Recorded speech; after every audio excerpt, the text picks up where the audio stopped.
Good morning students, आप सभी का वेलकम है यूट्यूब ऑनलाइन क्लासेस पर।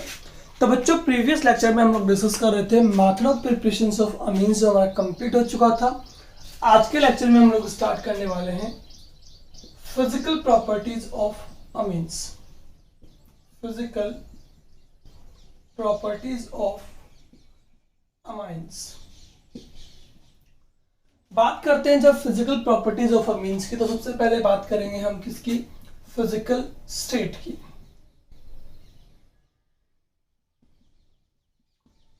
अगर हम बात करें अमीन्स के फिजिकल स्टेट की, तो जो आपके लोअर मेंबर्स होते हैं, lower member of aliphatic amines, ये आपके होते हैं गैसेस स्टेट में। किसमें होंगे? गैसेस स्टेट में। ठीक है।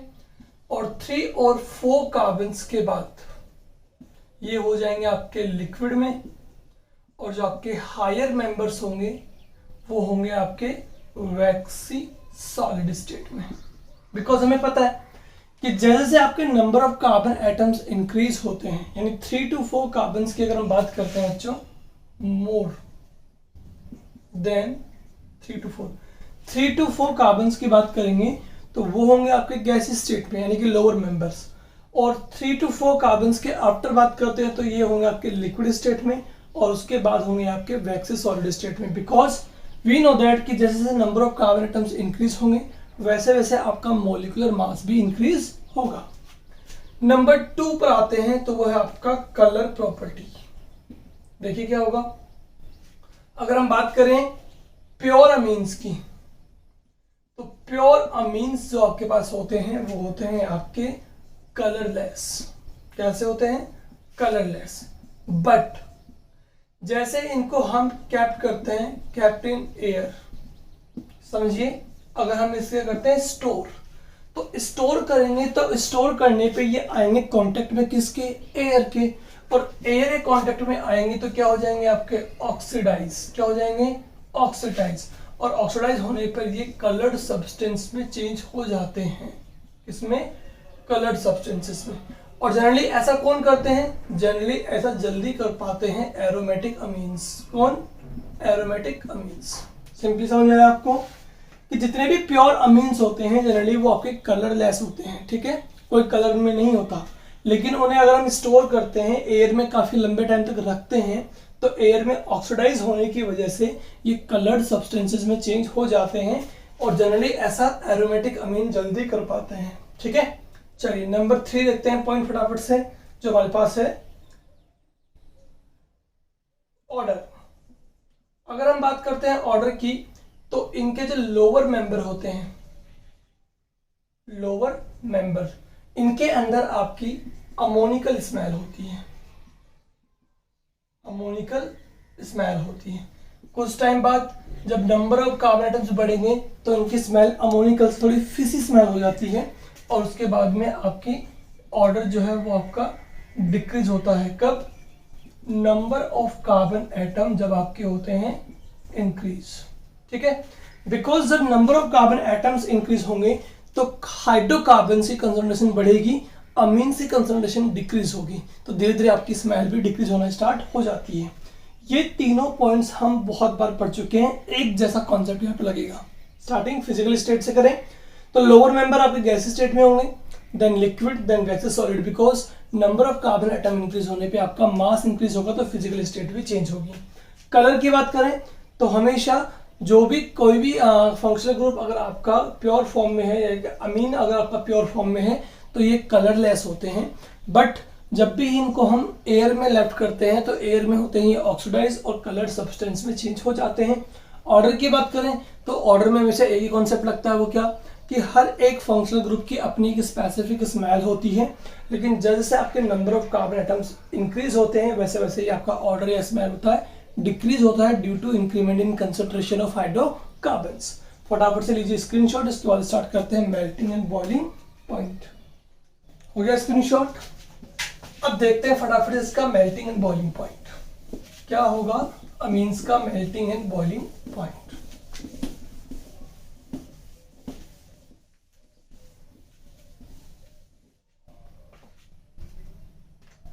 अमीन्स के बारे में सबसे पहले बात की जाए अगर, तो हमारे पास आएगा सबसे पहला मेल्टिंग एंड बॉइलिंग पॉइंट। तो सबसे फर्स्ट क्वेश्चन जो हमारे पास यहाँ पे अराइज होता है वो ये होगा, question 1, why melting and boiling point of amines is higher than hydrocarbons of comparable molecular mass। देखिए क्वेश्चन इस तरह से हमारे पास में है कि हमारे को एक अमीन गिवन है CH3 CH2 NH2, ठीक है। साथ में हमें क्या गिवन है, एक हाइड्रोकार्बन CH3 CH2 CH3।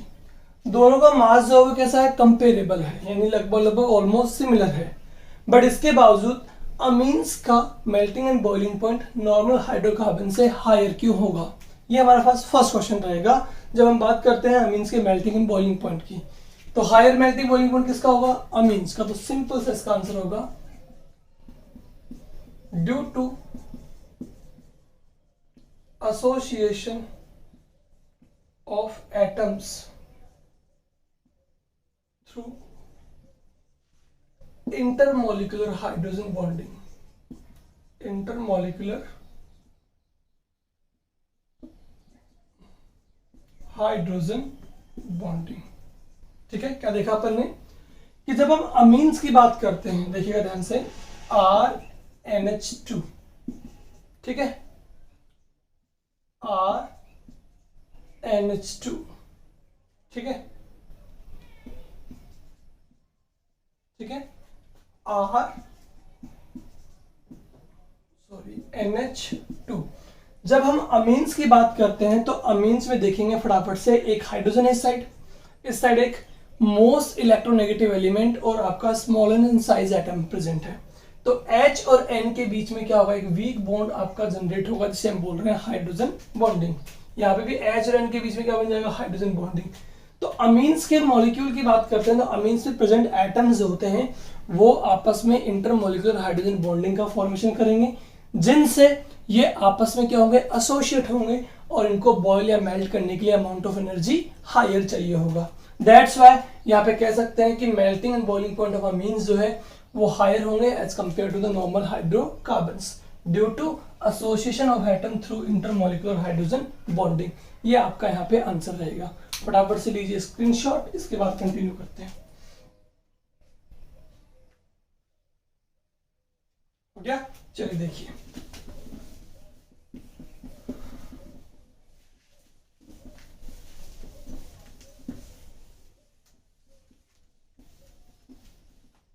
चलिए आगे हम देखते हैं अमीन्स को। अमीन्स की बात करें तो अमीन्स को हमने क्लासिफाई किया हुआ था 1 degree 2 degree and 3 degree amines में। देखिएगा इस तरह से CH3 NH2, ये हमारे पास होगा 2 डिग्री अमीन, ठीक है, और ये हमारे पास होगा 3 डिग्री अमीन, ठीक है। जब हम इन तीनों डिग्री अमीन्स की बात करते हैं, प्राइमरी सेकेंडरी एंड टर्सरी की, तो यहां पे देखेंगे 2 हाइड्रोजन एटम्स आपके प्रेजेंट है 1 डिग्री अमीन में। बात करें 2 डिग्री अमीन की तो यहाँ पे 2 हाइड्रोजन एटम्स आपके प्रेजेंट है। बात करें 3 डिग्री अमीन की तो यहाँ पे टोटल 3 हाइड्रोजन एटम्स आपके प्रेजेंट हैं, ठीक है। तो सॉरी, यहाँ पे आपका 1 हाइड्रोजन एटम प्रेजेंट है, यहाँ पे आपका 0 हाइड्रोजन एटम प्रेजेंट है। तो बात करें सबसे ज्यादा आपके हाइड्रोजन एटम प्रेजेंट है तो वो किस में है, प्राइमरी यानी कि 1 डिग्री अमीन में। इसमें आपका ओनली 1 हाइड्रोजन एटम है, इसमें आपका एक भी हाइड्रोजन एटम प्रेजेंट नहीं है, ठीक है। तो हमें क्या देखने को मिला कि सबसे ज्यादा हाइड्रोजन एटम जिसमें होंगे आपके, वहां पे आपकी क्या होगी, मोर हाइड्रोजन बॉन्डिंग होगी, ठीक है, जबकि इसमें थोड़ी लेस होगी और इसमें लेसर, यानी बहुत ही कम, क्योंकि इसमें आपका हाइड्रोजन एटम ही प्रेजेंट नहीं है। तो अगर हम इन तीनों को आपस में कंपेयर करें कि किसका बॉइलिंग पॉइंट सबसे हायर होगा, ठीक है, अरेंज कर रहे हैं हम किसको, अमीन्स को, किसको, अमीन्स को, किसके ऑर्डर में, ऑर्डर ऑफ बॉइलिंग पॉइंट। तो सबसे ज्यादा किसका होगा आपका 1 degree, then 2 degree, then 3 degree. ठीक है, बिकॉज आपके पास में देखने को आपको मिल रहा है कि 1 डिग्री अमीन जो है यहाँ पे उसमें आपके सबसे ज्यादा हाइड्रोजन एटम्स प्रेजेंट हैं, that's why it take more participate in hydrogen bonding. ठीक है, इसके पास ओनली 1 ही हाइड्रोजन एटम है, जबकि इसके पास एक भी हाइड्रोजन एटम नहीं है।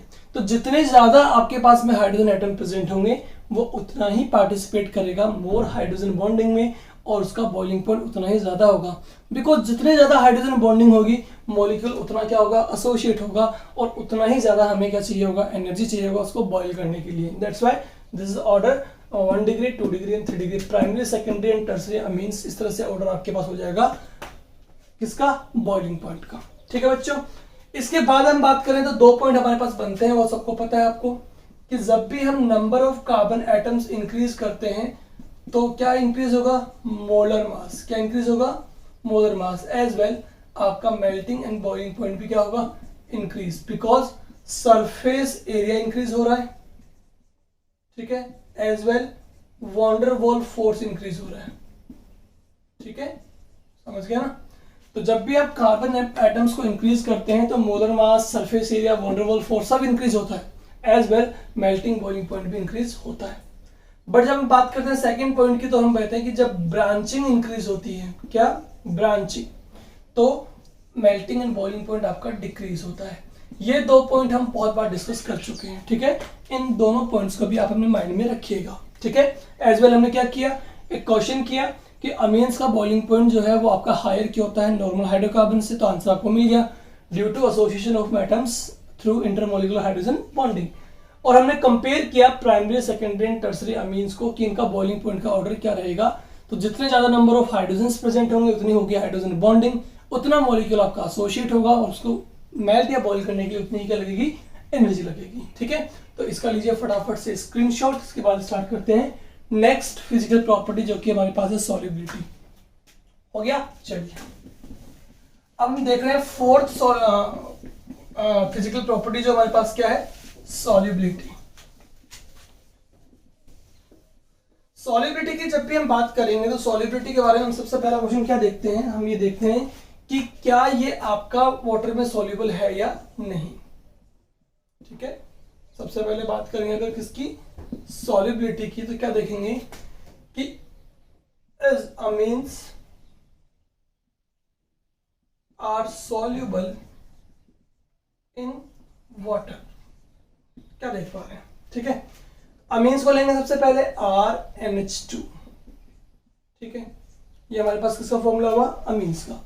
अब हमें ये देखना है कि ये अमीन जो हमारे पास में है कि वाटर में सॉल्युबल है कि नहीं। तो यहाँ पे क्या लेंगे, वाटर मॉलिक्यूल HOH। तो देख पा रहे हैं कि वाटर मॉलिक्यूल में आपके पास में ऑक्सीजन प्रेजेंट है, जबकि अमीन में आपके पास में हाइड्रोजन प्रेजेंट है। तो ये हाइड्रोजन जो है वो ऑक्सीजन के साथ क्या बना देगा, इंटरमॉलिक्यूलर हाइड्रोजन बॉन्डिंग। यहाँ भी क्या बन रही है आपकी, इंटर हाइड्रोजन बॉन्डिंग का फॉर्मेशन हो रहा है। तो हम कहेंगे कि all amines can interact with water through intermolecular hydrogen bonding. That's why क्या है, amines are soluble in water. Amines क्या हुए, सॉल्युबल हुए किसमें, वाटर में। ठीक है, तो हमारा पहला क्वेश्चन था कि अमीन्स क्या सॉल्युबल होंगे वाटर में। Yes, amines are soluble in water because जब भी अमीन आपका इंटरेक्ट करता है वाटर के साथ तो ये वाटर के साथ में इंटरमॉलिक्यूलर हाइड्रोजन बॉन्डिंग का फॉर्मेशन कर देता है, दैट्स व्हाई। ठीक है, चलिए अब कंपेयर करते हैं 1 degree, 2 degree and 3 degree amines को। तो हमें पता है प्राइमरी अमीन जो है उसमें टोटल आपके पास 2 हाइड्रोजन है, 2 डिग्री अमीन में 1 हाइड्रोजन है, जबकि 3 डिग्री अमीन्स में आपका 0 हाइड्रोजन है। जितने होंगे मोर हाइड्रोजन एटम, ठीक है, उतनी ही क्या होगी, मोर हाइड्रोजन बॉन्डिंग। ठीक है, तो देखिए सबसे ज्यादा आपकी हाइड्रोजन बॉन्डिंग कौन बना सकता है, 1 डिग्री अमीन। देखिएगा ध्यान से, अगर हम बात करें एक और वाटर मॉलिक्यूल की तो ये एक और वाटर मॉलिक्यूल साथ में इंटरेक्ट कर सकता है इजीली। ठीक है, और जितने कम हाइड्रोजन होंगे उतना कम इंटरेक्ट हो पाएगा ये वाटर के साथ, या उतना कम हाइड्रोजन बॉन्डिंग बना पाएगा वाटर के साथ। तो सबसे ज्यादा कौन बनाएगा आपका वाटर के साथ में हाइड्रोजन बॉन्डिंग, 1 डिग्री अमीन। तो 1 डिग्री अमीन सबसे मोर सॉल्युबल होगा, देन आपका 2 डिग्री अमीन, देन आपका 3 डिग्री अमीन। ठीक है, दोनों तरफ से आप इसे देख सकते हैं। एज वेल आपको इसके दो कॉन्सेप्ट पता होना चाहिए, वो क्या है कि जैसे जैसे आपके number of carbon atom increase होंगे वैसे वैसे आपका मोलर मास भी क्या होगा, इंक्रीज होगा। ठीक है, जितना होगा मोलर मास इंक्रीज वैसे वैसे आपकी सॉल्युबिलिटी क्या हो जाएगी, डिक्रीज हो जाती है। क्या हो जाती है, डिक्रीज। तो ये हमारे पास फर्स्ट पॉइंट था। जैसे जैसे कार्बन एटम्स इंक्रीज होंगे वैसे वैसे मास इंक्रीज होगा, वैसे वैसे आपकी सॉल्युबिलिटी डिक्रीज हो जाएगी। ठीक है, बट यहाँ हमें कॉन्सेप्ट क्या लगाना है कि 1 डिग्री अमीन्स के पास मोर हाइड्रोजन अवेलेबल है, दैट्स वाई ये वाटर के साथ में मोर हाइड्रोजन बॉन्डिंग बनाएंगे, इसीलिए 1 डिग्री 2 डिग्री 3 डिग्री ये आपका सॉल्युबिलिटी ऑर्डर रहेगा। ठीक है, सेकंड कॉन्सेप्ट में पता है कि जैसे जैसे आपकी ब्रांचिंग इंक्रीज होती है, क्या होती है, ब्रांचिंग, वैसे वैसे आपकी सॉल्युबिलिटी जो है वो डिक्रीज हो जाती है। ठीक है, तो इसका लीजिए फटाफट से स्क्रीनशॉट। यहाँ पे दो क्वेश्चन आपके पास बन सकते हैं। एक तो आपके पास बन सकता है ऑर्डर ऑफ अमीन्स जो है उनके सॉल्युबिलिटी ऑर्डर पूछ सकता है आपसे। सेकंड आपसे पूछ सकता है कि अमीन्स वाटर में सॉल्युबल हैं तो क्यों हैं। ठीक है, चलिए फटाफट से लीजिए इसका स्क्रीनशॉट। चलिए बच्चों, हो गया स्क्रीनशॉट आपका। अब देखिए यहाँ पर हमारी फिजिकल प्रॉपर्टीज जो है वो कंप्लीट हो जाती हैं अमीन्स की। अब हम स्टार्ट करते हैं केमिकल रिएक्शंस ऑफ अमीन्स।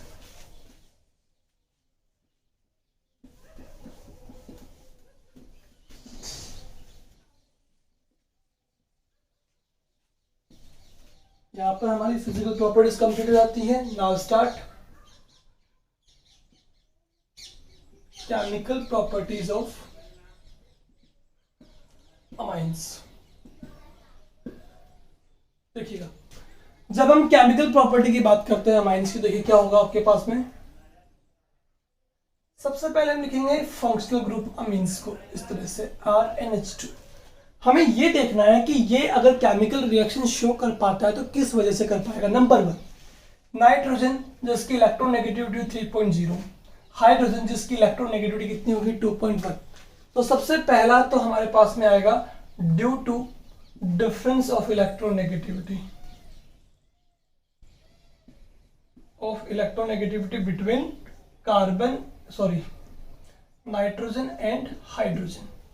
तो सबसे पहली अगर हम बात करें अमीन्स के अंदर केमिकल रिएक्टिविटी की, तो सबसे ज्यादा आपको देखने को मिल रहा होगा कि नाइट्रोजन और हाइड्रोजन एटम के बीच डिफरेंस ऑफ इलेक्ट्रोनेगेटिविटी अच्छा खासा है। That's why we can say कि सबसे पहली रिएक्शंस देखने को यहाँ पे मिलेंगी आपको। ये बॉन्ड कैसा हुआ आपका, ये बॉन्ड आपका हुआ पोलर। कैसा हुआ, पोलर, बिकॉज इन दोनों एटम्स के बीच डिफरेंस ऑफ इलेक्ट्रोनेगेटिविटी क्या है आपका, मोर देन 0.5। ठीक है, और जब ऐसा होता है तो आपके पास में बॉन्ड का नेचर कैसा होता है, पोलर होता है। पोलर है इसका मतलब ये इजीली ब्रेक होगा।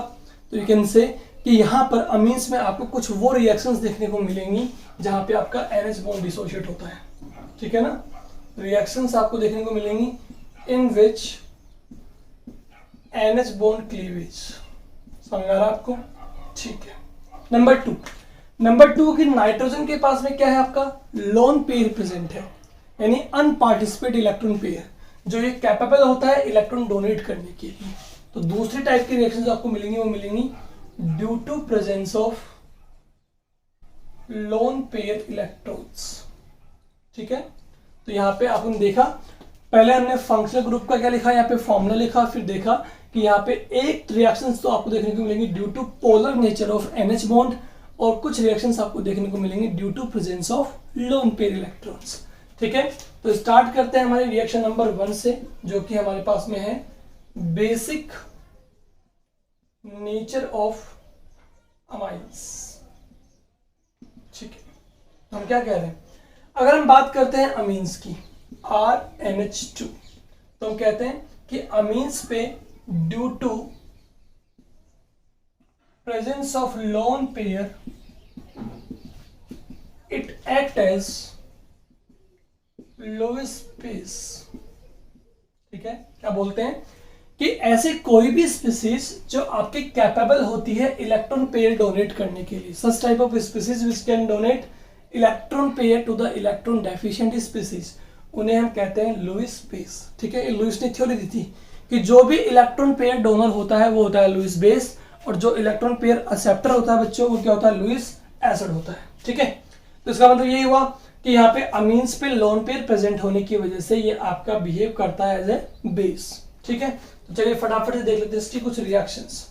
Number 1, with water. अगर हम बात करते हैं वाटर के साथ में रिएक्शन की अमीन के, तो देखिए किस तरह से रिएक्शन होगी।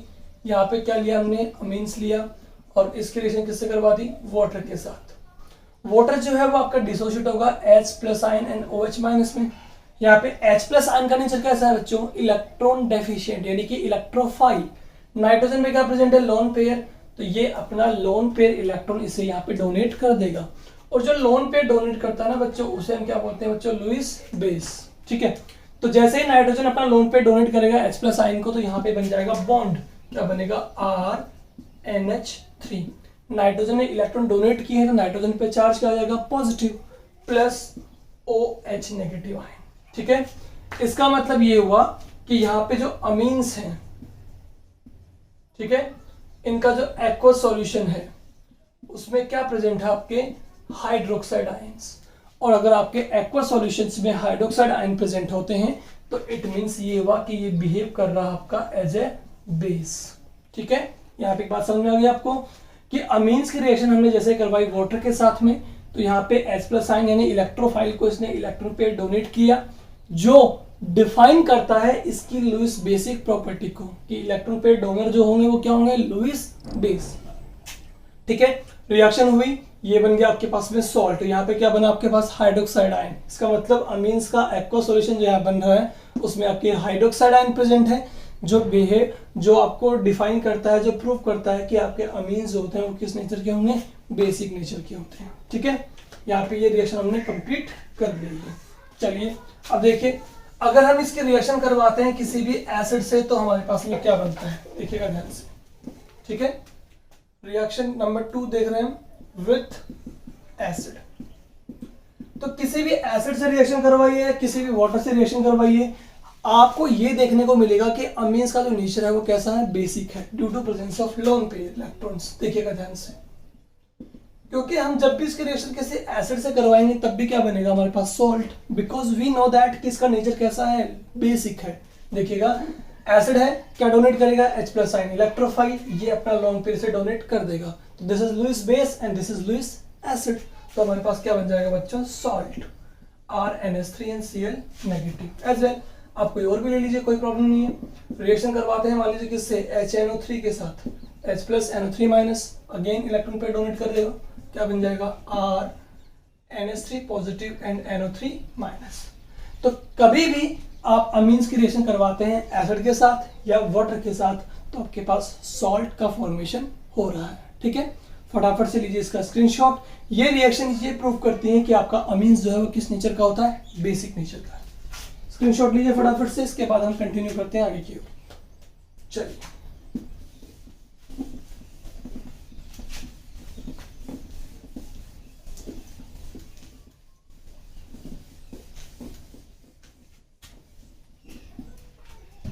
देखिए आपने जब रिएक्शन करवाई किसके साथ, वाटर से, तो हमारे पास क्या बन जा रहा था, डिसोसिएट हुआ, इसने इसको लोन पे डोनेट किया, हमारे पास क्या बन रहा है, RNH3 positive plus OH negative ion. अगर हम इसका निकालते हैं according to law of mass action, जो आपको पढ़ाया गया था 11th क्लास में, ठीक है, according to law of mass action अगर हम निकालते हैं इसका equilibrium constant, K EQ, equilibrium constant, तो क्या होगा, इक्विलिब्रियम कांस्टेंट आपको याद होगा होता है प्रोडक्ट की कंसंट्रेशन अपॉन रिएक्टेंट की कंसंट्रेशन। ठीक है, तो हमारे पास में K यानी इक्विलिब्रियम कितना हो गया, प्रोडक्ट क्या है हमारे पास में, RNH3 positive OH negative, reactant कितना हमारे पास में, RNH2 and H2O। We know that यहाँ पे H2O जो है, ठीक है, वाटर, वो क्या है, इन एक्सेस अमाउंट, क्या है, एक्सेस अमाउंट, क्योंकि यहाँ पे सॉल्वेंट है। ठीक है, सॉल्यूशन कैसा आपका, एक्वस, यानी वाटर यहाँ पे क्या है, एक्सेस अमाउंट में है, सो इट इज कांस्टेंट। ठीक है ना, ये कैसा होगा आपका, कांस्टेंट। तो H2 को हम किधर ले आएंगे, इस साइड, तो हमारे पास क्या बन जाएगा, K इंटू H2O। ठीक है, इज इक्वल टू क्या हो जाएगा, R NH3 positive and OH negative divide by R NH2। ठीक है, K इंटू H2O जो हमारे पास बन रहा है इसे हम क्या कह देंगे बच्चों, KB। क्या कह देंगे, KB। ठीक है, यहां KB क्या होगा, KB होगा आपका बेस डिसोसिएशन कांस्टेंट। ठीक है, निकाल लिया हमने यहां से KB। अब देखिए KB जो है ना उसका OH नेगेटिव आयन के साथ में रिलेशनशिप कैसा है, डायरेक्टली प्रोपोर्शनल। कैसा है, डायरेक्टली प्रोपोर्शनल। मतलब ये हुआ कि अगर आपका KB इंक्रीज होता है तो आपका OH नेगेटिव आयन की कंसंट्रेशन भी इंक्रीज होती है। समझ रहे हो? तो एक्वस सॉल्यूशन में जैसे जैसे आपके OH नेगेटिव आयन की कंसंट्रेशन इंक्रीज होगी वैसे वैसे आपकी KB की भी कंसंट्रेशन इंक्रीज होगी, एज वेल आपकी बेसिक स्ट्रेंथ जो है, ठीक है, वो भी इंक्रीज हो जाएगी। ठीक है ना, तो यहाँ पे हमने रिलेशनशिप निकाला कि KB जो है वो बेसिक स्ट्रेंथ के डायरेक्टली प्रोपोर्शनल है, बिकॉज वी नो दैट कि जैसे जैसे आपके OH नेगेटिव आयन की कंसंट्रेशन इंक्रीज होती है वैसे वैसे इसकी बेसिक प्रॉपर्टी इंक्रीज होगी, और अगर OH नेगेटिव आयन इंक्रीज होता है तो आपको पता है आपका KB भी क्या होगा, इंक्रीज होता है ना। तो KB क्या है, यहाँ पे बेसिक डिसोसिएशन कांस्टेंट है आपके पास में।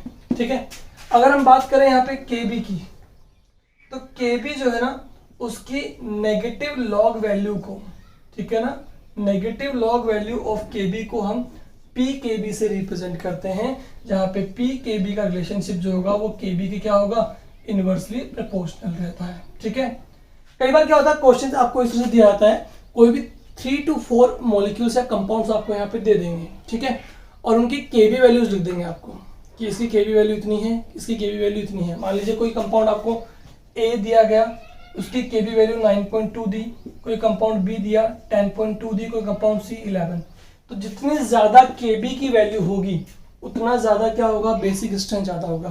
तो इसका मतलब C कंपाउंड की बेसिक स्ट्रेंथ सबसे ज्यादा है और A की सबसे लो है। बट यही वैल्यू अगर आपको PKB की गिवन होती कि आपके पास में A की वैल्यू, ये कौन सी वैल्यूज दे रखी है आपको, मान लीजिए PKB वैल्यूज है, क्या है PKB, तो PKB का रिलेशनशिप KB के क्या है, इनवर्सली। तो जितना ज्यादा PKB होगा उतना कम क्या होगा इसका KB, समझ रहे हो ना, और जितना कम KB होगा उसकी बेसिक स्ट्रेंथ उतनी ही क्या होगी, कम होगी। तो आप आइडिया लगा लीजिएगा कि अगर आपको कभी किसी क्वेश्चन में कंपाउंड्स की KB या PKB वैल्यूज गिवन हो तो उसका हम बेसिक ऑर्डर में कैसे अरेंज कर सकते हैं उनको। ठीक है, क्वेश्चन आपसे यही पूछेगा, या तो आपको KB की वैल्यूज गिवन होंगी या PKB की वैल्यूज गिवन होंगी, और वैल्यूज के अकॉर्डिंग आपसे कह दिया जाएगा कि आप इनको अरेंज करो इनके increasing order of their basic strength में। तो आपको पता होना चाहिए कि KB का रिलेशनशिप बेसिक स्ट्रेंथ से क्या होता है, डायरेक्टली प्रोपोर्शनल, दिख रहा है आपको। ठीक है, और PKB के साथ कैसा होता है, इनवर्सली प्रोपोर्शनल। ठीक है बच्चों, तो फटाफट से लीजिए इसका स्क्रीनशॉट। यहाँ पे हमने देखा बेसिक नेचर ऑफ अमाइंस को।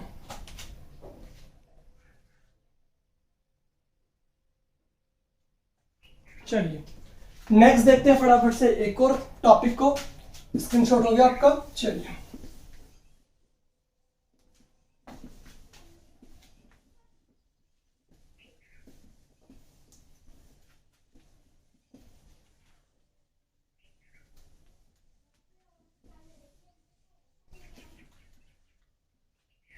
नेक्स्ट हम ले रहे हैं क्वेश्चन, फटाफट देखिएगा। क्वेश्चन किस तरह का हमारे पास में, अमोनिया वर्सेस अमीन्स। ठीक है, ये हमारे पास क्वेश्चन है कि अगर हम बात करते हैं अमोनिया की और अमीन्स की तो दोनों में से ज्यादा बेसिक कौन होगा। चलो पहले बात कर लेते हैं कि क्या दोनों बेसिक नेचर के होंगे या नहीं। तो अमीन्स की बात करते हैं RNH2। जब इसकी रिएक्शन करवाते हैं किसी इलेक्ट्रोफाइल से तो आपको पता है ये अपना इलेक्ट्रॉन पेयर से करता है डोनेट और क्या बनाता है RNH3 और चार्ज क्या होगा, पॉजिटिव। चलिए यहाँ पे R की वैल्यू जो है वो पुट कर लेते हैं अपन CS3। क्या पुट कर रहे हैं, CS3। ठीक है, सेकंड क्या ले रहे हैं अपने यहाँ पे बेटा, अमोनिया। क्या ले रहे हैं, अमोनिया। अमोनिया की रिएक्शन करवाएंगे किसी भी इलेक्ट्रोफाइल से तो ये भी अपना इलेक्ट्रॉन पेयर से डोनेट कर देगा, क्या बना लेगा NH4। क्या बना लेगा NH4 चार्ज क्या होगा, पॉजिटिव।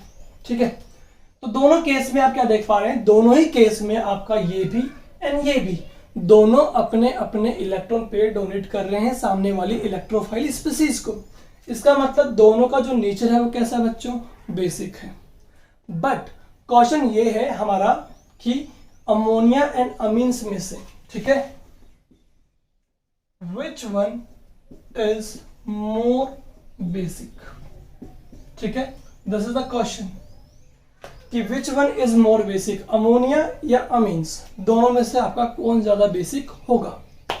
अब इसको चेक करने के लिए हम क्या करते हैं, हमें पता है, देखिए फटाफट से हमें एक चीज पता है, क्या पता है कि एसिड जो होते हैं ना वो more and easily H+ ion donate करते हैं, है कि नहीं। ठीक है ना, कोई भी स्पीसीज जितना क्विकली H+ आयन डोनेट करती है, रिलीज करती है, वो उतना अच्छा क्या होती है, एसिड होती है। ठीक है, अब जितना ये डिफिकल्टी से रिलीज करता है, मान लीजिए difficult release of H+ ion, या मान लीजिए H+ आयन का रिलीज नहीं हो पा रहा है, तो वो किसको डिनोट करता है, वो बेसिक नेचर को डिनोट करता है। ठीक है, अब यहाँ पे देखना ये है, देखिए किस तरह से, जैसे ही नाइट्रोजन ने अपने इलेक्ट्रॉन पेयर डोनेट किए तो नाइट्रोजन पे चार्ज क्या आ गया बच्चों, आपका पॉजिटिव। पॉजिटिव चार्ज आने का मतलब ये हो गया है इलेक्ट्रॉन डेफिशिएंट। क्या हो गया है, इलेक्ट्रॉन डेफिशिएंट। सेम चीज यहां पर भी हुई कि अमोनिया ने भी अपने लोन पे डोनेट किया, इससे नाइट्रोजन पे चार्ज क्या है, पॉजिटिव, तो ये भी आपका इलेक्ट्रॉन डेफिशिएंट हो गया है। तो इलेक्ट्रॉन डेफिशिएंट क्यों हुए, क्योंकि इन्होंने अपने इलेक्ट्रॉन पे डोनेट किए। अब इलेक्ट्रॉन डेफिशिएंट होने से ये आपके अनस्टेबल भी तो हो गए due to presence of positive charge. अब ये स्टेबल कैसे होंगे, ऑब्वियसली इलेक्ट्रॉन डोनेट करने से क्या हुए, अनस्टेबल। तो इलेक्ट्रॉन वापस से अगर ये एक्सेप्ट कर लें तो वापस से क्या हो जाएंगे, स्टेबल हो जाएंगे। अब अगर बात करते हैं इन केस ऑफ अमीन्स की, तो अमीन्स में तो नाइट्रोजन पे जो पॉजिटिव चार्ज है, नाइट्रोजन पे जो इलेक्ट्रॉन डेफिशिएंसी है, उसे स्टेबल कौन करेगा, CH3 ग्रुप, बिकॉज यहाँ पे CH3 ग्रुप जो होता है वो है आपका +I। ठीक है, या you can say electron donating group. ठीक है, पता आप सबको, तो CH3 जो है वो है आपका +I यानी इलेक्ट्रॉन डोनेटिंग ग्रुप। तो ये अपने इलेक्ट्रॉन डोनेट करेगा N+ को, जिससे कि आपका ये क्या हो जाएगा, स्टेबल हो जाएगा। क्या हो जाएगा, स्टेबल। स्टेबल हो गया तो इसको कोई नीड नहीं है H+ आयन को ब्रेक करने की। समझ में आ रहा है आपको। ठीक है, बिकॉज नाइट्रोजन पे जो पॉजिटिव चार्ज है, इलेक्ट्रॉन डेफिशिएंसी है, उसे स्टेबल कर पा रहा है आपका CH3 ग्रुप, क्योंकि CH3 ग्रुप क्या है, इलेक्ट्रॉन डोनेटिंग ग्रुप है, तो उसको इलेक्ट्रॉन प्रोवाइड कर देगा जिससे ये स्टेबल हो जाएगा। तो इसे NH बॉन्ड ब्रेक करने की कोई नीड नहीं है। बात करें अगर यहाँ पर, कहाँ पे, अमोनिया पे, तो अमोनिया के चारों ओर यहाँ पे देख रहे हैं कि around the nitrogen atom there is no electron donating group is present. कोई भी इलेक्ट्रॉन डोनेटिंग ग्रुप प्रेजेंट नहीं है, दैट्स व्हाई इसको इलेक्ट्रॉन्स नहीं मिल रहे, तो ये स्टेबल नहीं हो पा रहा। तो ये स्टेबल कैसे होगा, ऑब्वियसली कोई भी NH बॉन्ड ब्रेक करके। समझ रहे हैं, इसके अराउंड क्या है आपके 4 नाइट्रोजन हाइड्रोजन बॉन्ड हैं। ठीक है, जो सारे सारे इक्विवेलेंट है, तो कोई भी एक NH बॉन्ड को डिसोशिएट करेगा। डिसोशिएट करने से क्या होगा, इलेक्ट्रॉन मूव करेगा टुवर्ड्स नाइट्रोजन एटम, जिससे स्टेबल होगा। बट अपनी स्टेबिलिटी के लिए इसने NH बॉन्ड को डिसोशिएट किया और H+ आयन क्या हुआ, यहां से रिलीज हुआ ना। तो अगर H+ आयन रिलीज हो रहा है, अब देखिए फटाफट से, इसमें और इस केस में, दोनों में से किस में इजीली H+ आयन निकल रहा है, इसमें। ठीक है, क्योंकि ये अपने आप को स्टेबल करने के लिए NH बॉन्ड तोड़ रहा है। इस केस में आपका H+ आयन इजीली रिलीज नहीं हो पा रहा। रीजन, क्योंकि नाइट्रोजन जो है ना, नाइट्रोजन स्टेबल हो पा रहा है +I इफेक्ट की वजह से, या इलेक्ट्रॉन डोनेटिंग ग्रुप की वजह से। ठीक है, तो इसमें आपका डिफिकल्टी से H+ आयन इसमें डिफिकल्टी से H+ आयन निकलेगा, जबकि इसमें इजीली H+ आयन यहाँ से रिलीज हो जाएगा। तो ये हुआ मोर एसिडिक, ये हुआ मोर बेसिक। तो यू कैन से कि अमीन्स जो हैं उनका बेसिक नेचर आपके अमोनिया से क्या होगा, हायर होगा। ठीक है, रीजन मैंने आपको बता दिया है, बिकॉज इसमें electrophile nature of nitrogen atom is reduces by electron donating group. ठीक है, जो कि अमीन्स में प्रेजेंट है। But in case of ammonia, electrophile nature of nitrogen is reduced by cleavage of NH bond, that's why it release H+ ion which show acidic character. ठीक है ना, इसलिए अमोनिया से मोर बेसिक कौन होंगे? आपके अमीन्स होंगे। ठीक है, यहाँ पे बात आपको समझ में आ गई है, रीजन भी समझ में आ गया होगा। अब समझने की कोशिश कीजिए कि इस इलेक्ट्रोफाइल नाइट्रोजन एटम के चारों ओर around nucleophile electrophile nature of nitrogen atom, अगर जितने ज्यादा इलेक्ट्रॉन डोनेटिंग ग्रुप अटैच होंगे उतना इसको ये क्या करेंगे? स्टेबल करेंगे। ठीक है, जितना डोनेटिंग ग्रुप अटैच होंगे उतना क्या करेंगे? स्टेबल करेंगे। समझ रहे हैं? जितना स्टेबल करेंगे उतना डिफिकल्टी से H प्लस आयन यहाँ से निकलेगा। तो यू कैन से कि बेसिक स्ट्रेंथ जो है आपकी वो डायरेक्टली प्रोपोर्शनल है प्लस आई इफेक्ट के। ठीक है, अब ये भी सोचिए कि अगर नाइट्रोजन से, मैं आपको यहाँ पे केस दे भी देता हूँ। ठीक है, अगर नाइट्रोजन से यहाँ पे, चलिए मानी समझने की कोशिश कीजिए, नाइट्रोजन से यहाँ पे कोई माइनस आई ग्रुप अटैच होता, इलेक्ट्रॉन विड्रॉइंग ग्रुप, तो ये नाइट्रोजन से और इलेक्ट्रॉन्स को विड्रॉ करता, तो नाइट्रोजन पे इलेक्ट्रॉन डेफिशिएंसी और हो जाती है आपकी, यानी this is going to be more electrophile. ठीक है, इसलिए ये जल्दी से H प्लस आयन बाहर निकालता। ठीक है, तो जितने ज्यादा इलेक्ट्रॉन विड्रॉइंग ग्रुप अटैच होंगे उतना क्विकली ये H प्लस आयन यहाँ से बाहर निकालेगा। जितना क्विकली H प्लस आयन बाहर निकालेगा उतना क्या होगा? More acidic. तो यू कैन से कि माइनस आई इफेक्ट के ये होते हैं इनवर्सली प्रोपोर्शनल, और बीच में आपका आ जाएगा नो इफेक्ट। ठीक है, तो ये आपका फंडा रहेगा बेसिक स्ट्रेंथ निकालने का। ठीक है, हमने एक यहाँ पे क्वेश्चन सॉल्व भी किया अमोनिया वर्सेस अमीन्स को, कि अमीन्स आपके मोर बेसिक होते हैं as compared to the ammonia के। ठीक है, चलिए बच्चों, आज के लेक्चर में इतना ही। नेक्स्ट लेक्चर में हम कंटिन्यू करेंगे बेसिक नेचर ऑफ अमीन्स को, जिसमें हम एरोमेटिक अमीन के साथ में इसको कंपेयर करेंगे, एज वेल अमीन्स का जो क्लासिफिकेशन है 1 डिग्री 2 डिग्री 3 डिग्री अमीन्स, उन्हें भी आपस में कंपेयर करेंगे। एज वेल बहुत सारे क्वेश्चन सॉल्व करने वाले हैं बेसिक नेचर ऑफ अमीन्स पर, जो कि हम करेंगे हमारे नेक्स्ट लेक्चर में। ठीक है बच्चों, थैंक यू सो मच।